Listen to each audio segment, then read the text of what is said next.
James Harden's reaction because we have all done that, right? I've done that. I have not. And he basically said afterwards, it was the beard. I didn't even feel it. That's nice. Welcome to The Jump. I am Rachel Nichols, and I am here with our NBA insider extraordinaire, Miss Ramona Shelburne, and of course, WNBA All-Star Chiney Ogwumike. Glad to be here, Girl Squad. Let's go. Exactly. You got the power trio up today. All right, coming up, we are going to talk about the reunion in Houston tonight.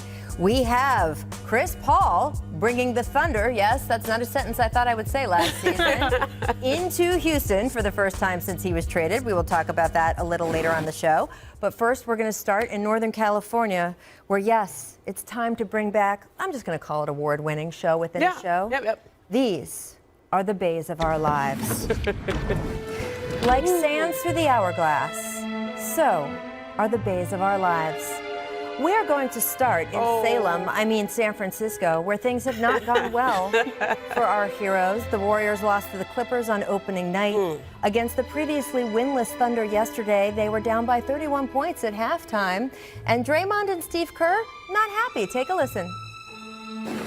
The reality is we suck right now. And, you know, hopefully we'll get better. We'll continue working at it and try to get better, but we're just not that good right now. Kind of figure like, you know, it won't be the same, but I didn't think we'd be getting our ass kicked like this. It's pretty bad. I'm looking forward to the Modelo that's waiting in my locker, and then yes, I'm looking forward to getting to New Orleans. All right, so first of all, I hope, Steve, you got your beer, because after that, you needed it. Chiney, we knew that our Bays of Our Lives crew would struggle to replace one of their main characters that was written out to another role in Brooklyn. We know that Klay is still hurt, Kevon Looney, Willie Cauley-Stein still out. But have we gotten to the point where the issues with the Warriors supersede just their injuries? I do think so. And defense has always been an issue, especially when it comes to the paint. Draymond Green, even though he's the Defensive Player of the Year, he's 6'5", 6'6". And so now their paint is extremely vulnerable. And you see so many players, we saw this in the preseason when they first played the Lakers, are attacking the rim at will. Opponents are putting up 130 on them. I think in the 35 seasons we've recorded stats, this is the worst 0-2 start we've ever seen. But yeah, I mean, when you have a Draymond Green who's great, it doesn't take away from the fact that, like, okay, when you don't have Klay Thompson on the perimeter, Sean Livingston on the perimeter, even Iggy on the perimeter, you are just absolutely more vulnerable despite your resume, you know, as a defensive stopper. So for the Warriors, I'd be extremely concerned. You see, like, their efficiency. This is not what we're used to. Chiney, they were playing zone yesterday. They had to play zone because it was the only defense that they could play that resembled anything called defense. Right. When they would play something else called defense, that was not defense. That was like, here, you get a basket. You get a basket. I mean, the Warriors on opening night looked as bad as you could look. And we all kind of said, you know what? It's one game and the Clippers are really good. And against the Clippers, right. No, they might actually be this bad. And I think it was dawning on a lot of us as we started to watch them in the preseason, and I'm one of those card-carrying members of the, don't underestimate the heart of a champion. I think maybe on this show I started to think that I may have actually publicly said that they could be back in the finals. You said that they We're going to have to walk that back this year. We're going to have to walk that back, Rach, because one of the things that is abundantly clear when you watch the Warriors, when you're around the Warriors, is that the players in Warriors jerseys right now are not the Warriors. There is very little muscle memory on that team of how the Warriors have played for the past 5 years. There are 9 players out of the 15 on that roster that are 23 years old or younger. That's what I'm going to say. So there's 6 guys who are in their first or second year. Yeah. So that is beginners basketball, right? Yep. And obviously so many key pieces from this run. And it's interesting because we saw the Warriors do what they did the last 5 years, and teams try to catch up or emulate them. And what we kept saying is, not everyone can do what the Warriors do because they just didn't have the personnel. Right. Well, now the Warriors also don't have the personnel, and they can't do what they used to do. Strong words, by the way, there from Draymond and Steve Kerr. As a player, Chiney, what do you do if you are a vet, if you're a Draymond on this team, and you want to be able... we've had 2 podiums worth now of him with the cursing and the upsetness. Yes. But what can he, because we know he's a really good leader, what can he actually do about it in the locker room? He's not a one-man band, though. And it's sort of like I'm getting the whole it's above me now vibes. Like, this might be above me. We need to have, we need to go back to that whole mindset of, like, it's training camp. We're at point one, square one. D'Angelo Russell, not necessarily known as a perimeter stopper. Steph Curry, not necessarily known as a perimeter stopper. So for Draymond to even operate, it's just so much more challenging. And it's hard when you want to tell people, hey, this is how we play defense, when you're trying to find the new way you play defense yourself. Right. So yeah, I think you just have to go back to square one and say, this is how we're going to play basketball. Maybe we're just going to ice screens and do that really well and then build off of it. So I think when you watch them and when you're around them, what's abundantly clear is that the systems and the way they used to play don't exist anymore. They have to find a new system. And, this was the test for the Warriors. Is that Warriors system going to be the next Spurs system? Is that Warriors culture going to be the next Spurs culture? That's what I think is in front of them right now and what they have to figure out, because you used to be able to say, okay, Steph Curry's out a couple of games with an ankle injury. That's okay. We can plug Quinn Cook in because he knows how to run what we play. They don't have that anymore. They don't have enough players who actually know how they play. Right. They do still have who we consider the greatest shooter of all time in his prime. They still do have a former Defensive Player of the Year who we know is a glue guy. They do still have a coach who will be in the Hall of Fame, who's got 8 rings on his fingers for being a player and a coach. So if you look at them as a team, not that lost, that won over the last 5 years off and on, but it's just a team in the NBA, they have a lot of good pieces still. Just as you say, we have to see if they can figure out a way to make everybody else in that system catch up. It's going to be interesting, almost like a soap opera. We'll see. Let's get back to the Thunder, though, because after that game against the Warriors, they traveled to face the Rockets tonight, which means guess who's coming to dinner in Houston? Yep, Chris Paul will be in the building for the first time since being traded, and it'll be Russ's first game against the only other NBA team he has ever played for. So, Ramona, what are your expectations for this game tonight? I don't know if I'm feeling the whole Chris Paul revenge game. You feeling that? Like, if this game was in Oklahoma City, it would be a different story. I think this would be a heartwarming story of Russ coming back. I think he'd be warmly embraced by the fans there. Chris Paul, I don't know if he was there long enough for them to have a very visceral reaction. Plus, they upgraded. They got Russell Westbrook. So I think it'll be a big deal for Chris Paul, but I don't know if it's a big deal for the two teams. You're absolutely right. I'm from the 281, the 832, the 713, from Houston, Texas. And my big sis, Nneka, she's been a Fairweather Rockets fan because they've only made it past the second round, third round for a couple times, right? She's always liked the Rockets. She loves this team. There's just a different vibe and energy around the Houston Rockets now. And it's funny because if I told you that James Harden went 2 for 18 from 3, we'd be like, oh, the Rockets must have lost. They must have got blown out. No, they won. They won. Russ went 1 for 3 from 3.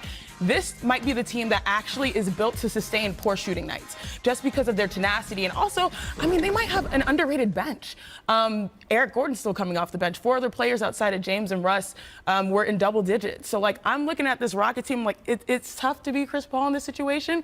But I feel like there's a lot of positivity happening on both ends. But in Houston, I think the energy is for sure real. Right. Look, I agree with you. I don't think it's going to be a big Chris Paul homecoming game. It could feel like a revenge game to him because he thought that he was coming to Houston from LA to be part of this team for what that contract he signed for 4 plus an option, right? For a lot of years. And instead, he was dealt off to a rebuilding team. So we'll have to see what his energy is like tonight. I'm very curious. I'm sure that they will do something nice for him. I don't think any of the fans will be weeping at the sight of Chris Paul again, but I think that he is probably very focused on doing well. I want to get you guys about the Timberwolves, too, because they are off to a very impressive start out west. They are 3-0 after a win Sunday over Miami. Andrew Wiggins scoring 16 points in the final 6 minutes of that game alone. Now, if you remember back during training camp, Karl Anthony Towns said folks should not sleep on Minnesota this season. Kendrick Perkins reacted to that right here on The Jump. Take a listen. Karl Anthony Towns, guess what? I'm sleeping, and I'm sleeping with the AC on 60 and the box fan blowing in my face, because guess what? I don't believe you. Listen, they gave you you and Wiggins all the praise. They gave y'all the money. They gave y'all the coaching change. They got Jimmy Butler out of there. It's time to put up and shut up. Kendrick got a lot of attention for those comments. The Timberwolves social media folks did not forget, tweeting, quote, "Sleep tight, Kendrick Perkins," with the West standing, showing Minnesota atop the conference. Now, Kendrick, not unnerved, he responded with a sleeping emoji. And then Karl Anthony Towns chimed in, tweeting, quote, "Hope your AC broke," referring to Kendrick's quote. Kendrick followed with, "I'll just borrow the money from Tibbs or That is Jimmy a heck of a. to fix it. I'm here for this. Yes. Janae, you were there for the original Petty from Kendrick Perkins that day. So talk to me. Is it time to stop sleeping on the Timberwolves? First of all, what Perk was saying had us all rolling. But I'm proud to say that I'm right. I was right. I think that this season it will go as far as Karl Anthony Towns goes. Right now he's averaging 32, 13, 5, 3 steals, 2 blocks. This team will go as he goes. And right now, is he not the MVP favorite? I know it's a small sample size. We've got 3 games. But what I'm saying wants is to be MVP the this list. morning. Yes. Outside. Here's what he is. His team is he was undefeated. Just named Conference Player of the Week. Thank you. There you go. Let's start there. Yes, precisely. But after week 1, when we start these lists, he's Yes. at the top. They're undefeated. He's giving you 30 and 13, and they're playing great basketball. But on the other end, what I'm really proud of is Andrew Wiggins. And I saw it was funny. They put Andre Wiggins. That was a little subliminal. But when he hit those 3 threes, it was so amazing to see his teammates just run and just support him. Because we all have questioned how engaged is he when he plays.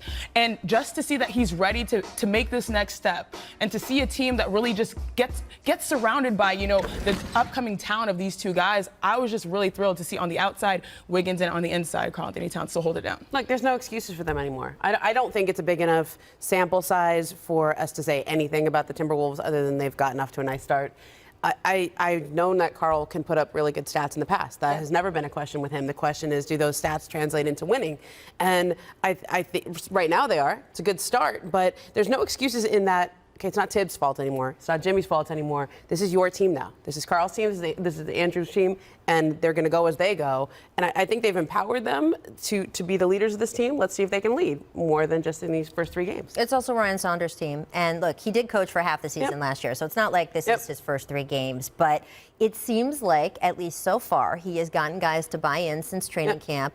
And what you pointed out about all the teammates rushing Andrew Wiggins, I think that's important because the bottom line is Karl Anthony Towns can play his head off on an island, and if it's just him, I'm not sure that as he goes the Timberwolves season. They need Andrew Wiggins to be a different kind of player consistently than he has been. We don't usually see a player change with that consistency in their 6th or 7th season, but hey, if they can get him to do it, he's got the talent. So to me, that is going to be the biggest thing to watch. We got so much more coming up on The Jump. Coming up, Frank Vogel is not ruling Boogie Cousins out from returning